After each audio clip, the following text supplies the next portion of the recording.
هاوڵاتیانی هەرێمی کوردستان ڕۆڵ و قارەمانەتی و گیانفیدایی هێزی پێشمەرگە بەرز دەنرخێن و داوا دەکەن وەک چۆن هێزی پێشمەرگەی کوردستان یەکڕیز و یەگەڵوێستن و بەهێز و بازووی نەبەردیانەوە بێ گوێدانە بەرژەوەندیە تایبەتەکان ڕوبەڕووی گەورەترین دوژمنی جیهان دەجەنگێن.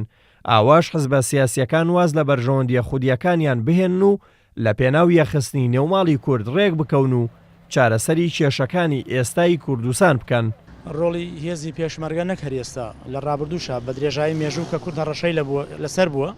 هێزی پێشمەرگە هێزێکی بەرگری کاری ئازادی خوازی تێکۆشەری پشتوپەنای هەموو خەڵکی کوردستان بووە بەبێ فەرق و جیاوازی پێکاتەکانی. حەق لایەنە سیاسیەکانی کوردستان ئەوە بفامن، ئەوە تێبگەن و ئیدراکی دەرکی ئەوە بکەن کە هێزی پێشمەرگە چی هێزێکی یەگرتووە، چی هێزێکی قارەمانە، چەند بە ڕازگۆیی چوونە پێشەوە توانیان بیسەلمێنن کە هێزێکن بیر و باوەڕیان هەیە.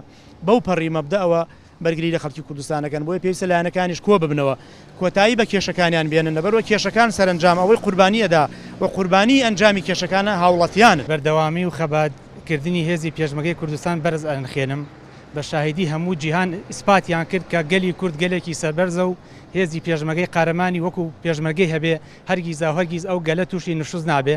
پێشمەرگە نەبێ من وتم لێرە مقابلەیەمان بۆ ناکرام ڕۆ حەق وایە ئەمڕۆ لایەنە سیاسیەکان ئەو بیرە تەسکە لە مێشکی خۆیان دەرکەن بێنە سەر مێزی گفتوگۆ و کێشەکان بە شێوەی دیالۆگ چارەسەر بکەن. هاوڵاتیان تاکی لەسەرەوە دەکەنەوە کە نابێت ئەو دەستکەوتانەی بە خوێنی هەزاران شەهید بۆ گەلی کورد فەراهەم بووە وەلا بنرێت و بیر لە چارەسەری بەپەلەی کێشە سیاسیەکانی هەرێم نەکرێتەوە.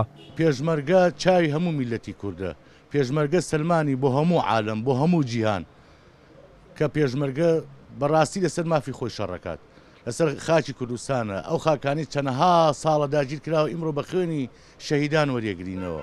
سوپاس بۆ خوای گەورە بە شەهیدێکی کەمەوە توانیمانە ئەو هەموو سنوورانەی کە هی کوردستانی خۆمانە کە لە دوای ماحەدەی لۆزان و پارچە پارچە کراوین ئیمڕۆ بە خوێنی پاکی پێشمەرگە بێتەوە ژەدەستی خۆمان.